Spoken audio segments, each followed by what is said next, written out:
महाराष्ट्रामध्ये मोदी सरकार आल्यानंतर रेल्वे विभागाचा कायापालट चालू झाला। वंदे भारत ट्रेन, नमो भारत ट्रेन, अमृत भारत ट्रेन या विविध ट्रेन्सनी परदेशातल्या ट्रेन्सची अनुभूती सामान्य भारतीयांना दिली आणि भारतातही अतिशय स्वच्छ आणि वेगवान ट्रेन चालू शकते हे मोदीजींनी दाखवून दिलं। 34,000 किलोमीटरच्या नवीन लाईन्स या मोदीजींनी या 11 वर्षात टाकल्या, ज्या जर्मनी या देशाच्या एकूण नेटवर्कपेक्षा जास्त एवढ्या लाईन्स केवळ 11 वर्षामध्ये भारतामध्ये मोदीजींनी टाकलेल्या आहेत। याचाच एक भाग म्हणून एकाच वेळी देशातले 1000 रेल्वे स्टेशन पुनर्विकसित करून रेल्वे स्टेशनवर आधुनिक सोयी देणं आणि मोठे रेल्वे स्टेशन एअरपोर्ट सारखे सुंदर आणि सुसज्जित बनवणं अशा प्रकारचा एक कार्यक्रम हातात घेण्यात आला होता। या अंतर्गत महाराष्ट्रातलेही 100 पेक्षा जास्त स्टेशन्स पुनर्विकसित होत आहेत।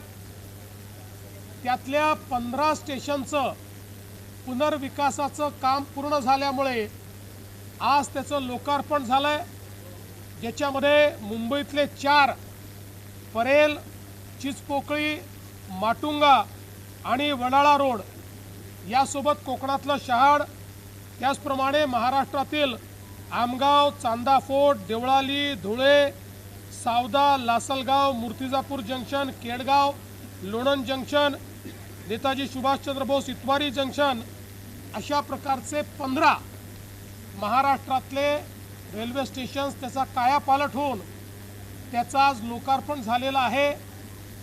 आपल्याला कल्पना आहे, पुणे स्टेशन असो, नागपूर स्टेशन असो की छत्रपती शिवाजी महाराज टर्मिनस जे मुंबईचं सगळ्यात महत्त्वाचं स्टेशन आहे त्याचाही कायापालट चाललेला आहे। छत्रपती शिवाजी महाराज टर्मिनसला तर 2800 कोटी रुपये खर्च करून देशातलं सर्वात आधुनिक अशा प्रकारचं रेल्वे स्टेशन हे माननीय मोदीजी तयार करतायत। त्यामुळे रेल्वेचं बदललेलं स्वरूप आपल्याला पाहायला मिळत आहे। आपल्या सबर्बन रेल्वेचे स्टेशन्स त्यावर एस्केलेटर लावणं असेल, पिण्याच्या पाण्याच्या व्यवस्था असतील, स्वच्छतेच्या व्यवस्था असतील, इतक्या मोठ्या प्रमाणात इन्फ्रास्ट्रक्चरचं काम सामान्य भारतीयांकरता मोदीजींच्या माध्यमातून झालं आहे आणि आपली रेल्वे ही जगातल्या आधुनिकतम रेल्वेमध्ये आता सामील होते आहे। खरं म्हणजे मला असं वाटतं की याकरता देशाचे प्रधानमंत्री माननीय नरेंद्र मोदीजी यांना जेवढा धन्यवाद द्यावा तेवढं कमी आहे। मी महाराष्ट्राच्या वतीनं त्यांचे आभार मानतो आणि त्याचसोबत आज या उद्घाटन प्रसंगी देशाचा जो निर्धार मोदीजींनी व्यक्त केलेला आहे की आतंकवादाचं उत्तर मिळेल आणि ते युद्धाने मिळेल, भारत कुठल्या ॲटम बॉम्बला घाबरणार नाही, अशा धमक्यांना भीक घालणार नाही। आणि तिसरं सगळ्यात महत्त्वाचं त्यांनी सांगितलं की आतंकवाद फैलवणारे आका आणि त्यांचं सरकार यांच्यात फरक होणार नाही। केवळ आतंकवाद्यांची आका नाही, सरकारवरही कारवाई होईल। भारताचा निर्धार आणि नवभारताचा निर्धार हा मोदीजींनी आज आपल्या पुढे मांडलेला आहे। आज आदरणीय प्रधानमंत्री मोदी जी ने अमृत भारत स्टेशन अभियान के तहत भारत के 103 रेलवे स्टेशंस का कायाकल्प करते हुए उनको लोकार्पित किया है। इसमें 15 स्टेशन महाराष्ट्र के भी है, विशेषतः मुंबई के परेल, चिचपोकली, माटुंगा और वडाला रोड ये स्टेशन इसमें शामिल है। इसके साथ साथ कई अन्य स्टेशंस का भी विकास हुआ है। अकेले महाराष्ट्र में मोदी जी 100 से ज़्यादा स्टेशंस का विकास कर रहे हैं और विशेष रूप से हमारा मुंबई का सबसे महत्वपूर्ण स्टेशन छत्रपति शिवाजी महाराज टर्मिनस, इसका कार्य 2800 करोड़ रुपया खर्चा करके मोदी जी संपन्न कर रहे हैं। जल्दी ही इसका भी लोकार्पण होगा।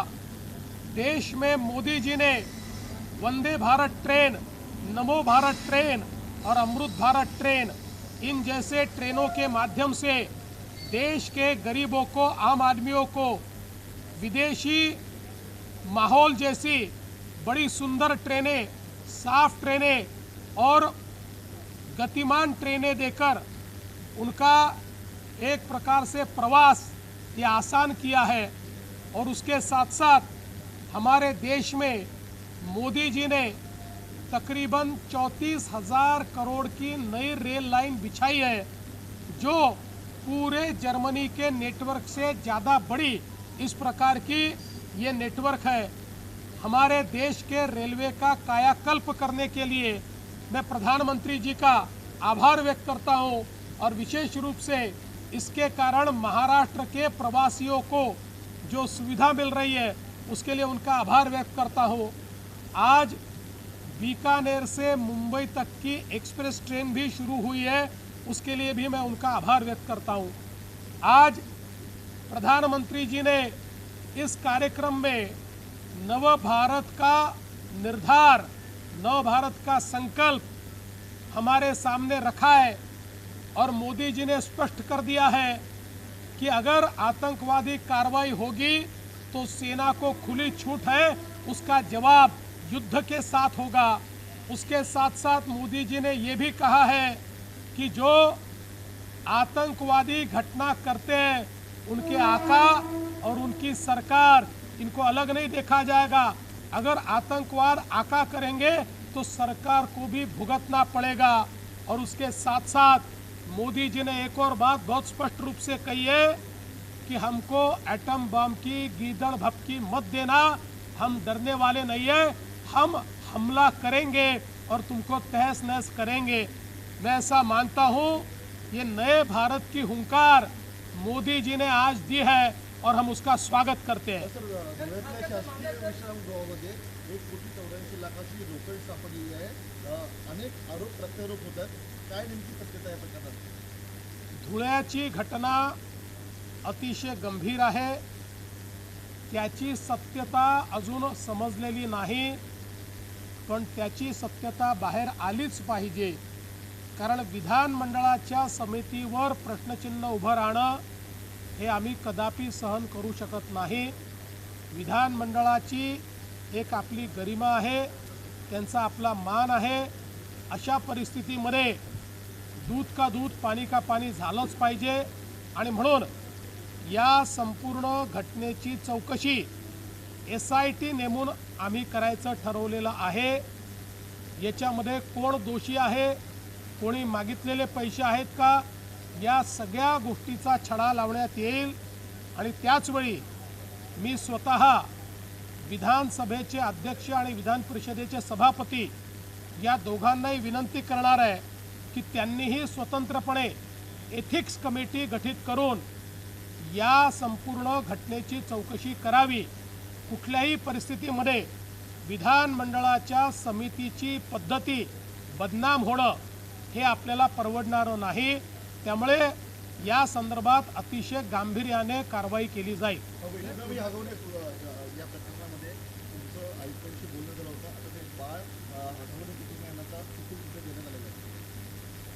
अतिशय दुर्दैवी अशा प्रकारची वैष्णवीची जी घटना आहे, एक प्रकारे मानवतेला काळीमा फासणारी ही घटना आहे।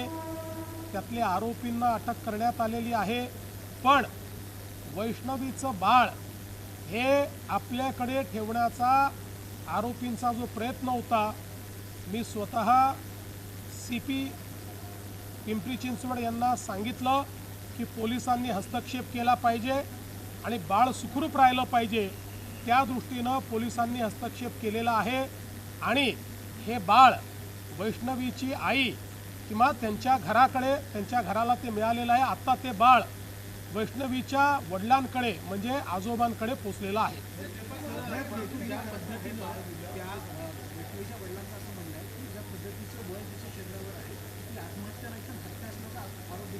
निश्चितपणे त्या पद्धतीनंच याची चौकशी केली जाईल. हे सगळे जे वळ आहेत, याच्या पाठीमागचं जे काही ऑडिओ क्लिप आहे, याच्या पाठीमागचं जे संभाषण आहे, वैष्णवीच्या माहेरच्या घरच्यांच्या जे माहिती आहे, या सगळ्या गोष्टीवर आधारित ही या ठिकाणी चौकशी केलीच जाईल.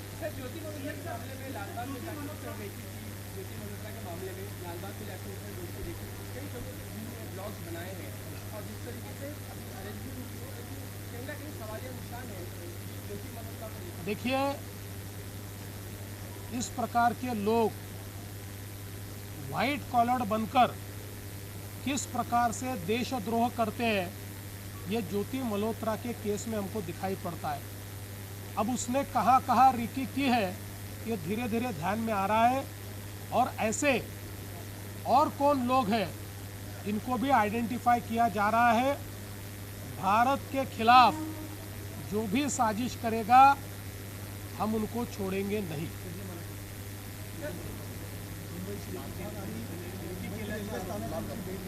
ज्योती मल्होत्रा सारख्या देशद्रोह्यांनी वेगवेगळ्या ठिकाणी रेकी केलेली आहे.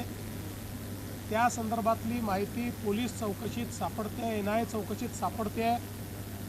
अशा प्रकारे व्हाईट कॉलर बनवून देशद्रोह करणं, याला कठोरात कठोर शिक्षा झाली पाहिजे असं आमचं मत आहे. आणि अशा प्रकारचे अजून कोण लोक आहेत त्यांना आयडेंटिफाय करणं चाललेलं आहे. देखिए, विधान मंडल की कोई भी कमेटी अगर कहीं जाती है और उसके बर्ताव पर कोई प्रश्न चिन्ह खड़ा होता है तो हमारा फ़र्ज़ बनता है कि दूध का दूध और पानी का पानी होना चाहिए.